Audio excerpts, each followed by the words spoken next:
to this session of our Before I Die New Mexico Festival. I'm Gail Rubin, the Doyenne of Death, your festival coordinator, and I am happy to be here with Christina Simek. You're not only a certified funeral celebrant, but you're also a death doula. That's correct. And, right. And a family constellations facilitator. What does that mean? What it means is it's a practice around, there's a big explanation, but it's a practice around recognizing we don't only travel as a single, is that we're connected to systems, we're connected to family, we're connected to our society. And how does that impact us? And how does it impact us through generations? So basically the titles that you mentioned for me are all seamed together. It just gave me additional information, that final part. Wonderful. So our topic today is about memorial services that don't necessarily incorporate religion, because the Pew Research Center on Religious Life in America indicates that at least 30% of Americans now identify religiously as none, N-O-N-E. And that means they're not Catholic, they're not Christian, they're not Jewish, Muslim, whatever. Many of them, though, still believe in a higher power, some kind of influence. And after our session with Tammy, it's like, yeah. So what do we do for celebrating the life of someone who doesn't relate to a religion? Or the even bigger challenge is, what do we do with a blended family, different religions? Or maybe you've got a non-religious person and a religious family. Request to speak a little bit. Oh, sure. I'll try my best because I am a soft talker. So I'll do my best. So in response to what you mentioned, Gail, is someone that you said a blended family, somebody that maybe doesn't have a particular belief system. What do we do? What I would do is I would go in with a lot of curiosity, because what I am there to support with and help and investigate is to find out how did this person live in the world? How did the person live in relationship with those that he or she loved? How did they impact the world? What were the ways that maybe they had compromise? What were the ways that they did amazing things and maybe spread joy? What would a way be that we can honor this person's life in a very authentic way? And so how do we go about doing that? One of the things that I found early on was many times I'm the reason to have a family gathering or a family meeting. And through those family gatherings and family meetings, sometimes you'll meet with a family that has a lot of discourse, and maybe they haven't had a reason to be together for years. And I'm the reason, and this fact finding is the reason.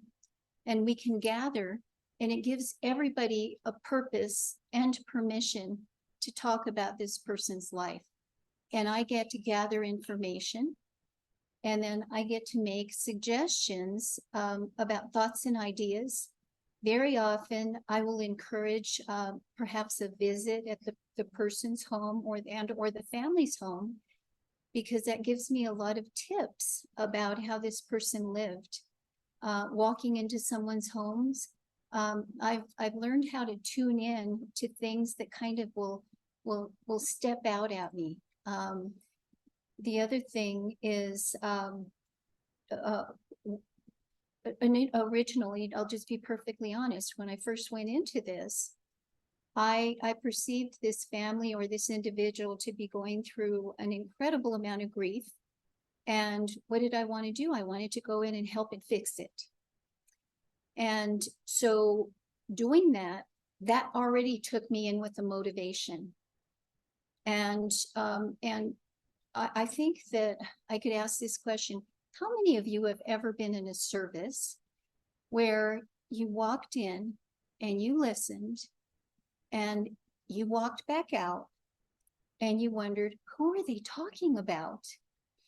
Mhm. Yeah, I was in those type of situations. And who were they talking about relative to, maybe it was presented almost like a perfect Barbie doll or the perfect businessman. And hearing the murmurs from family members and the scratching of heads, it was obvious that they didn't relate to that person.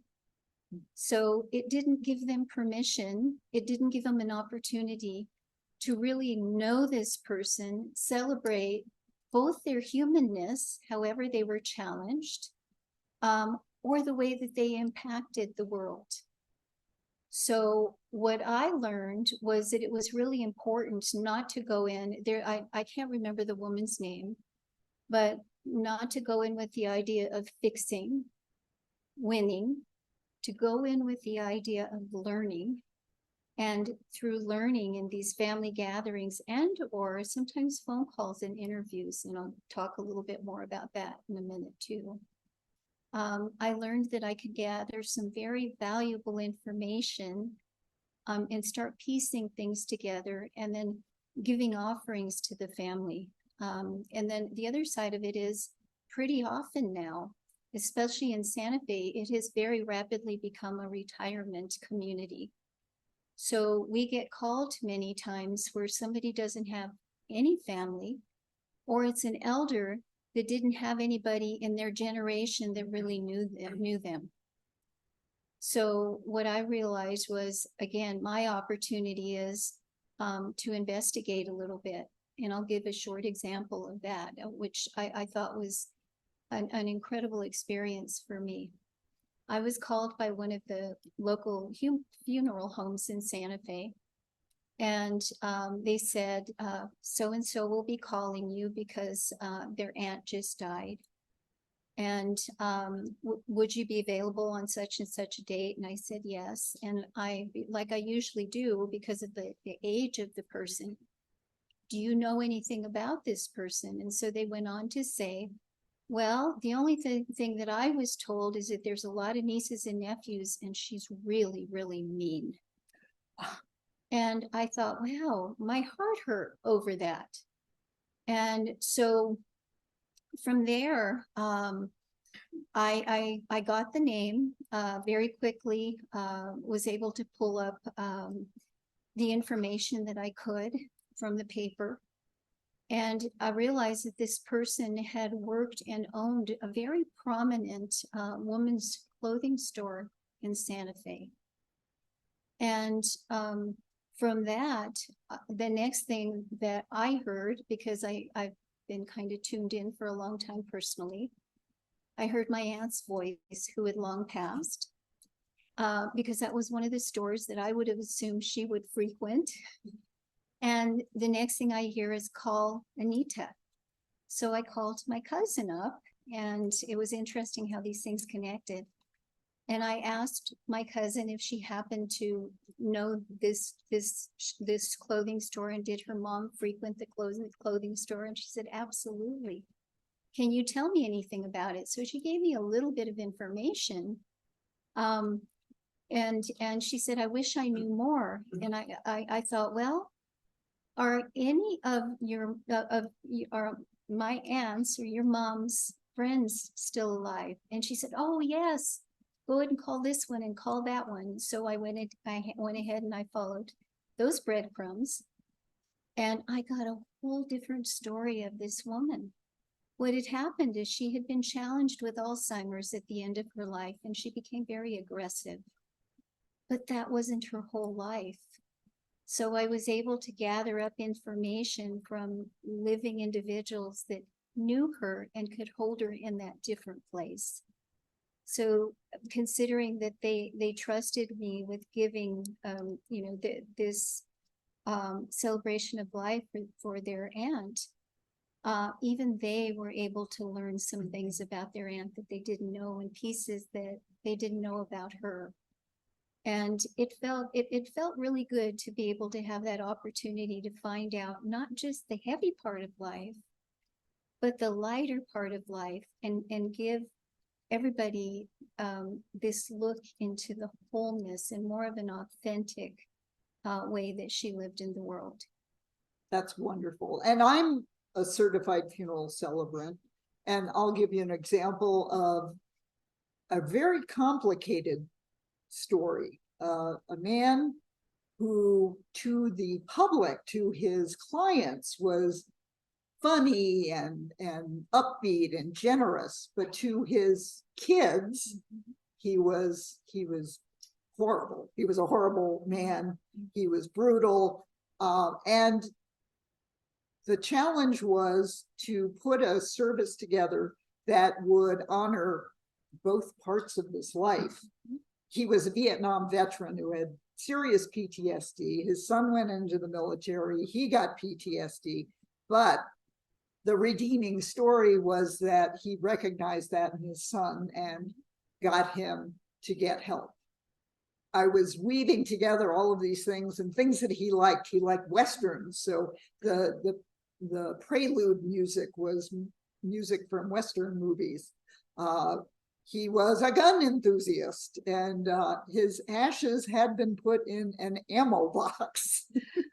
and the service was held at the New Mexico Veterans Center on Louisiana here. So it tied in a lot of his military history and whatnot, but also that he was very proud of his tan.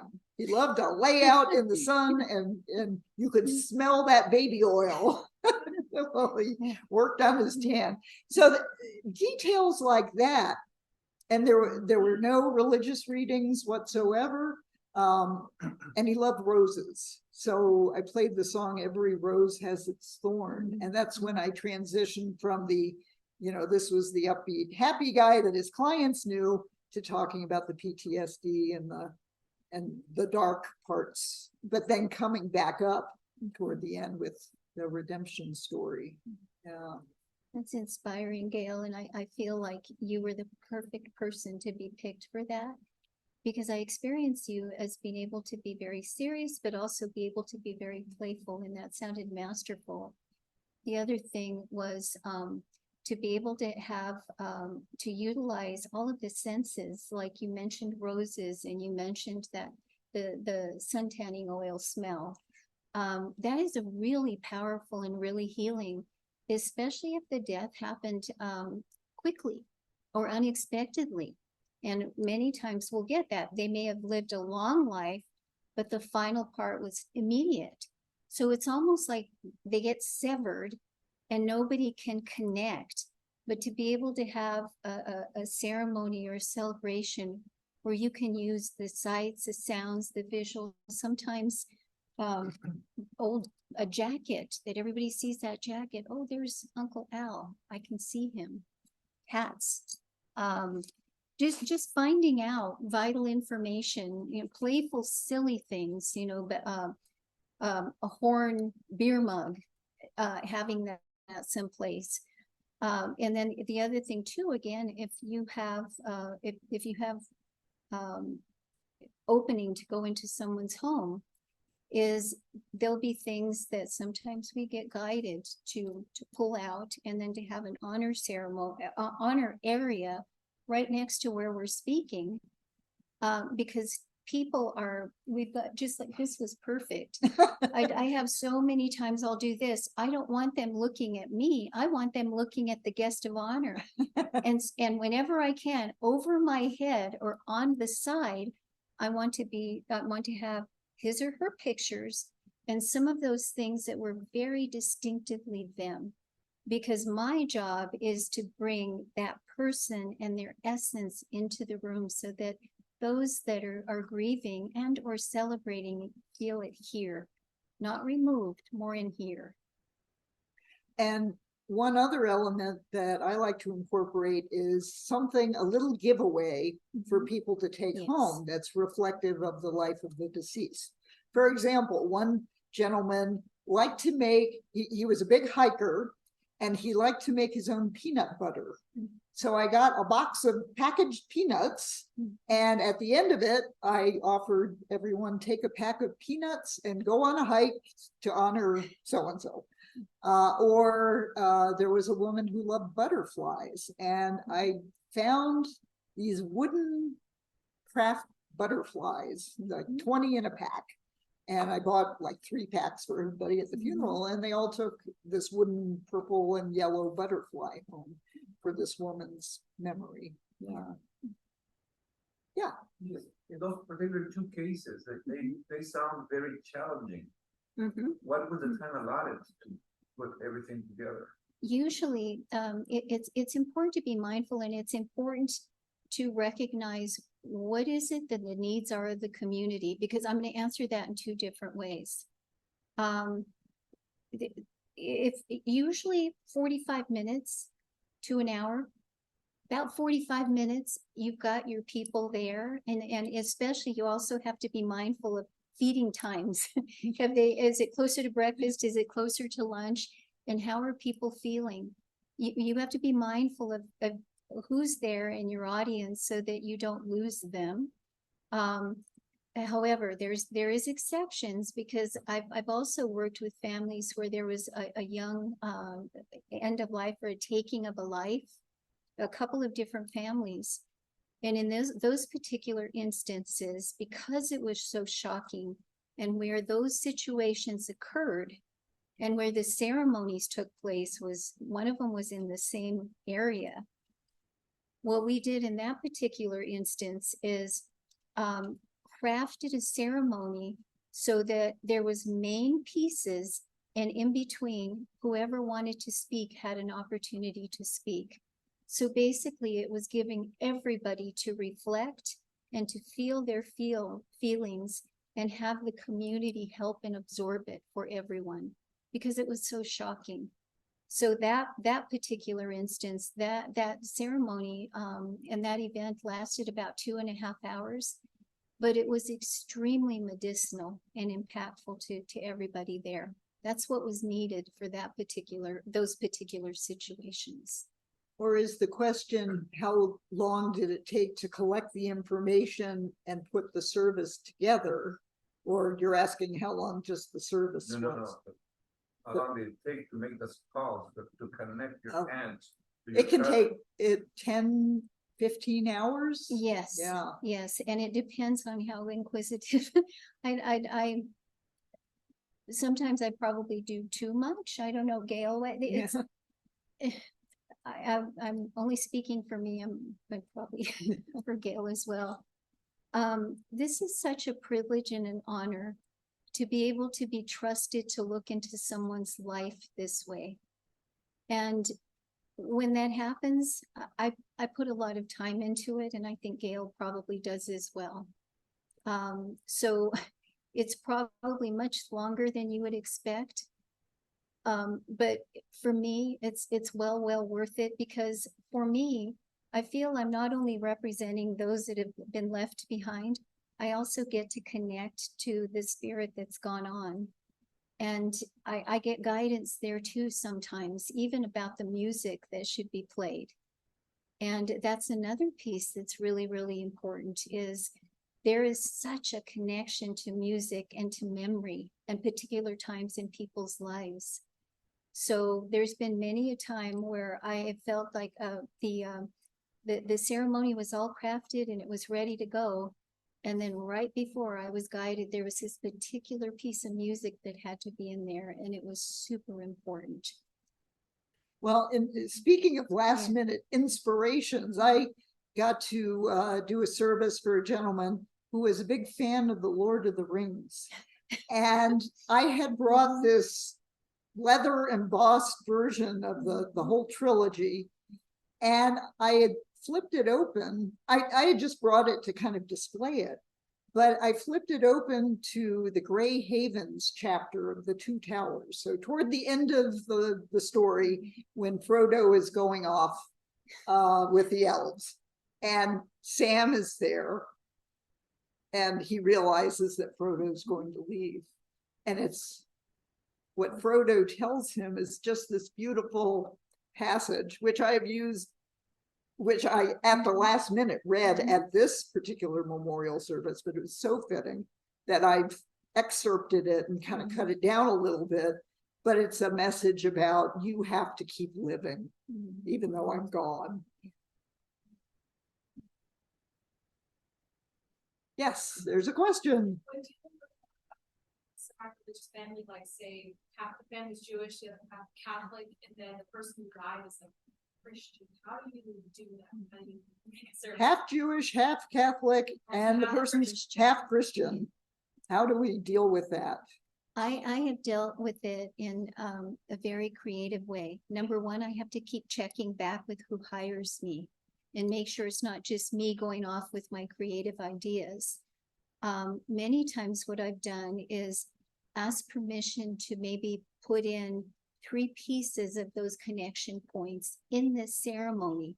And so what happens is there is a sense amongst the community that everybody's included, because they're hearing a little something that's resonant to them. But again, if I'm ever going to do that, I am checking with my client all the way through to make sure that this feels right. And many a time it has, because they'll say yes, you know, because I was really worried about how my Aunt Cindy was going to feel about this, or I was really, and it feels like when after the ceremony is complete, there's this sense that on some level, even for just a bit, you've pulled a community together through understanding. The other thing resonant to that too, if the person doesn't have a belief system, so many times I'm doing my ceremonies outside, and I work with a lot of people that were outdoor people.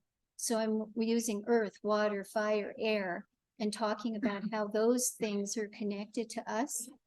So it's not necessarily a religion, but it is a sense that people connect to. And it's a sense that pulls us back to so many of our religions and how those elements are utilized in ceremony. So those are other pieces of connection points that we can join through these creative opportunities for ceremony and community. Thank you. That's wonderful. Yeah.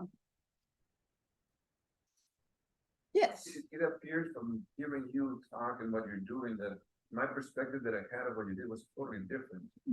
I thought you were wedding planners in a funeral need, but it goes way beyond that. I am not planner, a wedding planner. No. But I use the wedding planners as an celebrant? example. I do, to be perfectly honest, I'm a very creative person, so you have to be transparent. I do a little bit of that also. I'm a wedding celebrant as well. They're very, very different and very personalized. But in ceremonies, life celebrations, or something that is so personal about someone's life, I use those same skills. So many times I'm not, this is me, this is not everybody. Many times I'm not only doing the ceremony itself, I'm making sure that I have backdrops where people can walk into a setting and completely feel immersed in this person's life. For instance, I had someone that was an archaeologist, and when I met with this family, his death was very unexpected. And when I met with this family, everybody by and large is like, archaeology this, archaeology that. He was big in the world. So what I did is I set up our backdrop in the funeral home. I asked them to please take out anything religious. They had chairs like this. And I set it up as if it was an archaeological site with maps and the whole works, pictures with a canvas chair with the items that he would have used on his dig, the shovels, his hat, and his picture. Awesome. So when the family came in, there was no disputing. They walked into dad's or uncle's or grandpa's world. So you can get super creative with it. So you weren't very far off. It just depends on who you're running into. That's just, I love being able to do things like that. That's awesome. Yeah. Well, and in fact, one of the movies that we watched earlier in the festival was Elizabethtown, which had a wedding and a funeral. Right. And there's a lot of moving parts that go into both events. And I think a lot of people don't appreciate you have your guests of honor, but you need a guest list. You need to be able to get in touch with the friends, the family, who's got the contact list. You need to get a place to hold the event. Now, you can hold it in a funeral home, but we know, especially with cremation, that opens you up to hold events just about anywhere. Right. That would be, special for reflective of the life of the person. So food and drink and music, it's the same kind of party planning, and flowers, maybe not, but and cremation also gives us another opportunity, because again, reflecting back to the other part of what I do is the end of life and being there to support through that. You may have a family that's been working with a family member that's had cancer for a really long time. And then suddenly the person dies. That part of it might end very quickly. And if we have a cremation, the people here are still reeling with all of the care and all of the time that it took. And then that tremendous grief immediately. So what cremation can do also, it gives us another choice. Is the next choice might be, what would it feel like if we do the cremation and then give everybody a time to catch up, so that we're not only reflecting on just that end part that was so hard. We have time for all of us to catch up, catch our breaths, and maybe a suggestion of maybe a birthday, or maybe a special anniversary date, or a special holiday this person loved. Everybody has time from across the country to take their time, and then everybody comes together, and a ceremony could be crafted at that time. It just gives a sacred pause, I call it, for us to catch up. So that's kind of a different thing. We have a different type of opportunity presented when it's a cremation. We can take time. Although I'm kind of two minds on that. I like the idea of like recovering from especially heavy duty caregiving, but it's also important to have the community come in and support those mourners right away. Yeah, true, true. Yeah. So there are different ways, of doing that, of course. And when my husband died earlier this year, we followed the Jewish traditions. I mean, not strictly, but in Judaism, you sit Shiva, and that's when your community comes for 7 days after the funeral, and they bring food and you hang out, you talk about the deceased, but you cover the mirrors in the house. And I found that really changed the energy in the house to a nurturing kind of, lowered the energy in the house to help support processing the grief. And having people come and be with you is good. It's also nice to have your quiet time, but it's good to have people around you. Yeah. Gail, thank you. Because that's another part. It's really important here is we were talking about non-religious, but if there is religion kind of weaving in, also ethnicities, and what are belief systems, and what are those customs and the cultures. Each time, that's another piece that I've learned so much is, was there any kind of background, or was there any kind of awareness, and how do I make sure that I'm mindful of honoring that? So that's another piece. Thank you for reminding me, is that just to kind of ask the questions, and be very discerning and be very honoring of what are those things, because we don't want to miss any of that. Those are also important parts of how we all live and how we have to honor each other. Could you check if there's any questions on the Zoom? Just move the cursor and see if there's anything in the chat. No, we're good. We're good? Yep. Okay. I'm glad to hear that the soft voice wasn't too soft.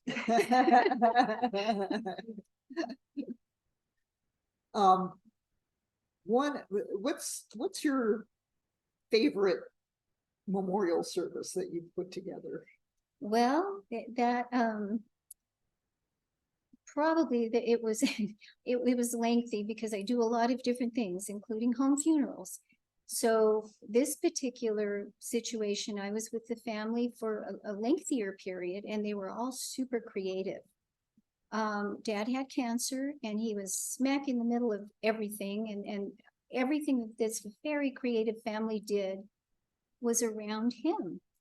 So when he ultimately died, again, very creative. They're in the movies, they're writers, and Dad and their relationship was very playful. So he came from Texas, and just noticing the things that were around and the way that they kept him in his bed.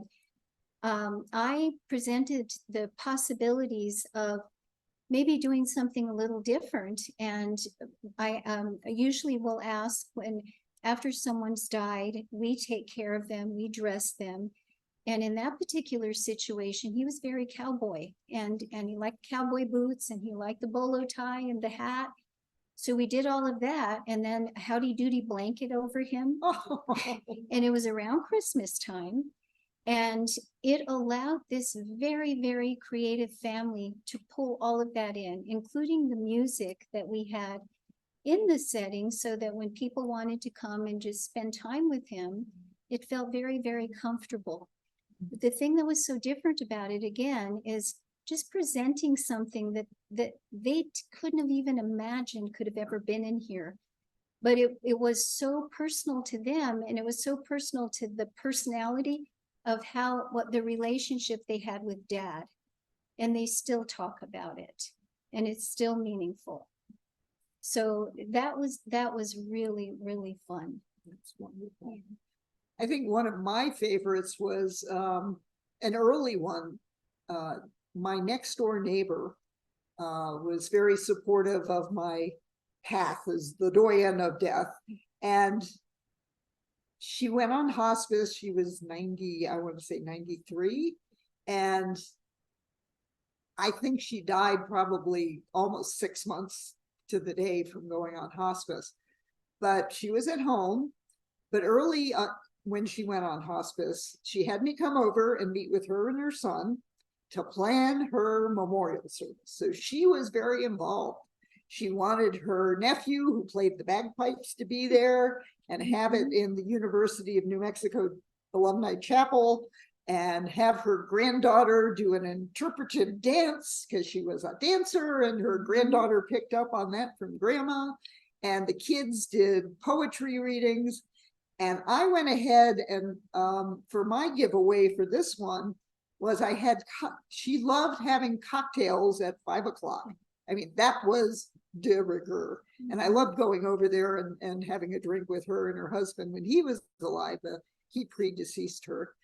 And I had lined up a couple of speakers, and it was an amazing celebration of her life. That was going to be followed by a cocktail party at her house afterwards. And so my giveaway item that I created for this was cocktail napkins with her name on it, a little martini glass, because she liked martinis with as many olives as possible, and date of birth, date of death. And people were like, that was the best funeral I've ever been to. And that was high praise. Yeah. Going back to religion, what has been your experience of having a full religious ceremony? Any given religion, but completely no mix, no nothing, full religious. Full religious. What is service. the average that you've seen? Well, I lived them because I was born and raised Catholic, so that was part of it. And I don't know if this is an answer to your question, but we've also mixed and blended ceremonies in that way, and that just happened recently. My stepdad just died in the last couple months. From his diagnosis to his death, it was a month and a week. So we went through that whole thing, got him home, did a home funeral. The home funeral, I mean, relative to keeping him home in hospice, and kept him at home so that the family could come and spend time with him. And then we ended up doing the religious ceremony. We did cremation and did the religious ceremony because he had converted to Catholicism. It was deeply meaningful to him and my mom. So we did a full Catholic ceremony, and my sister's very involved in the church. The family members, my brother did the eulogy. And then from there, we went on, and he had a full military burial with the ashes at the cemetery. And then we came back and did a celebration of life that talked about him being in the art world and the relationship he had with my mom. So it was fully honoring the belief system, his belief system, and where I came from. But we added some additional that could cover the other parts of his life and his relationship and how he related in the world, in particular to my mom, because they were artists. Did that answer the question? Yes. Okay. So there's nothing that says you couldn't do several events, you know, you have a religious event, you have a home funeral, you know, opportunity if you're doing hospice, you know, and that's something we didn't really talk about much in the hospice panel, but it's not, death is not an emergency that, Right. you know, your person dies, you don't have to call the funeral home right away. You can sit with the body for a while, and that's an important thing to do because you're probably not going to see that person after this. Yeah. It gives intimate time for the family, not to feel so rushed. And the way that we do it is we would just take care of the setting and remove anything medical out of the setting, bring in all the personal items, make sure that our beloved is well cared for and prepared and dressed to receive company. And then if you want to have music, I love having flowers surrounding, because it's so wonderful to walk into a setting like that. And in this particular case, I'm just reflecting back because it was so recent. I've done a lot, but this recent situation, when my stepdad was in the front room, and we made it kind of his hospice room. And then we made it kind of the receiving area with him in there, ready to receive everyone, filled with flowers and music. And the rest of the family was in the other part of the house and in the kitchen. So people had an opportunity to come in and spend time with him. They said if people would stop in and a greeting, and then they'd go off and be with the rest of the family. So it gave a lot of intimate time for individuals if they just wanted to go in on their own, or a few little gatherings of, you know, groups of people would come in. Everybody had the time that they needed.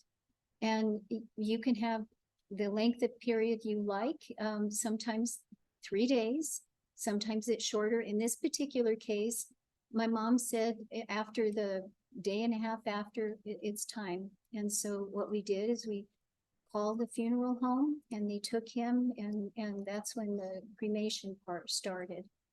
So it worked really well. And all this time, was he in a casket or just laying?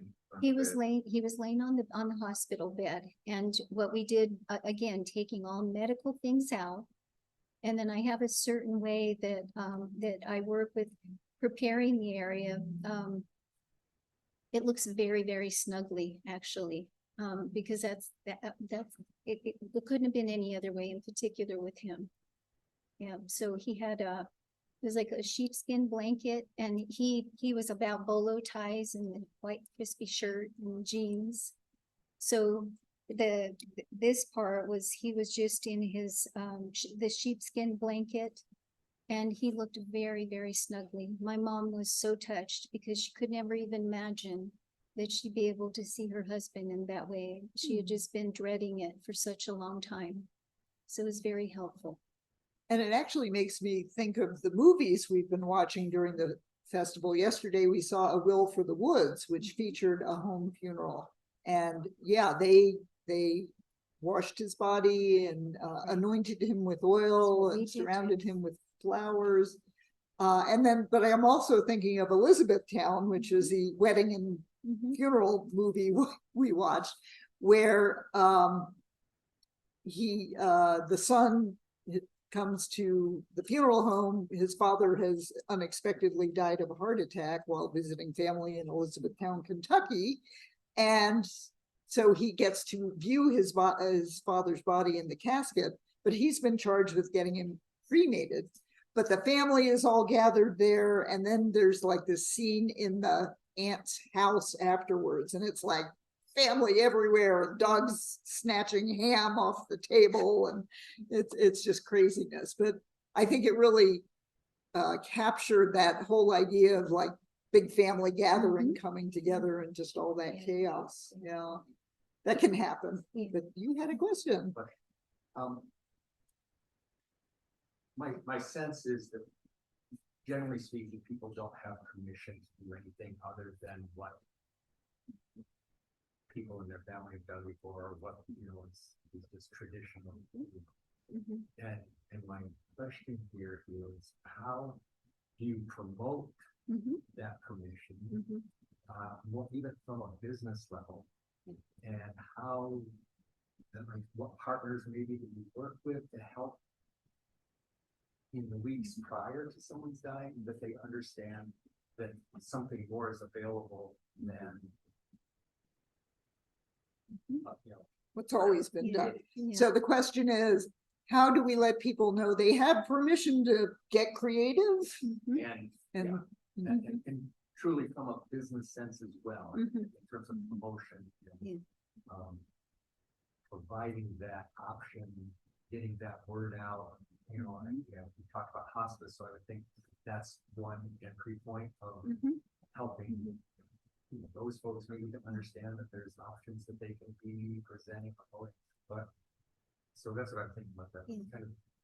how do we promote those options Right. I mean, for businesses? one of them Yeah. is cultural, and that's a big thing, Right. but also that from a business standpoint, how do you, as kind of pioneers in all of this, move that forward? The piece that you're speaking of is it's seemingly something very new. Here in New Mexico, it's not something new. This is how we did it. And so in answer to your question, we're doing it right now. It's linking in the answer to the question previously about these creative people that I was welcomed into their home for another purpose. It happened through conversation about possibilities, because that's the thing, is that we don't believe that there's any other way to do it, because this is how we've always done it. However, with baby boomers and with the younger generation, they're not quite as accepting of that. So we're getting a lot more PR around this, like the movies that Gail mentioned. They're even kind of lightly touching on it, or heavily touching on it more in movies now. So it's starting to come around, but like anything, it has to start somewhere, just like being a death doula. Nobody knew what that was before COVID. And then all of a sudden we start hearing, and what people are at least asking, well, I didn't even know that. What is that? There was something that happened that kind of tipped us on the other end. But you're right. What it is right now, we're just kind of forerunners of this thing, and giving people the understanding that there's other ways, and not to be afraid to try it. And then the cool thing is, relative to whether it's weddings or memorials or whatever it is, I have literally had preachers come up to me before and say, you know, I was a career minister. I never had any idea I could do it this way. So I feel like it's just all education, because for me, it's not about making that way wrong and this way right. It's just about giving another situation or other choices for us to be able to honor someone and to gather their stories, because that was the other thing that I found. That's what motivated me to do this so heavily, is these beautiful stories and how people lived in the world were being buried. And the storytelling is the biggest part of the honoring in these ceremonies. So it gives those that follow more of a legacy because they get to know about grandpa or grandma or mom or dad in a different way and get a little bit more permission to do something differently. It was interesting to hear too, the kind of the blending. Yeah. Because I truly think there's people who think they don't go the religious route, even if they're not religious, they haven't done their duty. Right. Right. And they would feel guilty if that didn't happen. And yet your first question, who was this person? Yeah. I've been in funerals where there's 3% of the time is spent mentioning their name and eulogy, and that's it. The rest is about their religion and about the religious piece. And which I know that's important to somebody, but I like this idea of, so how do you expand beyond that to also include things that are relevant to this person? The other part of what you asked was the business end of it. That is not my expertise, to be perfectly honest. So what I have recognized as a 62-year-old woman is I'm not good at everything. And that's where partnering comes in, and to learn how to do it in a more business way, because that's kind of the tipping point we're at, is in order for this to be a real thing and to be taken more seriously, it does have to have the business element and to get serious about it, because that's the piece that professionals will start honoring in a different way. And that was part of the reason my obsession around getting every certificate or registration I could possibly get to make it more valid, because people would question it. It didn't matter how good you were. What certifications do you have? So we get to be creative now, like Gail said. You know, look at Gail, how amazing she is and what she's been doing for all of us for so long. Here's someone that's advocating for us and a new way shower. So she's a big part of this. Thank you for the question. Thanks for the props. Yeah. And thank you for coming. It's hard to believe, but we have to wrap up this session now. But excellent. Thank you so much, Christina. And your website is Hearts Crossing? It's www.heartscrossing.com. And I'm the only one with that name, or Christina Death Doula. It pops up. Thank you so much. And thank you.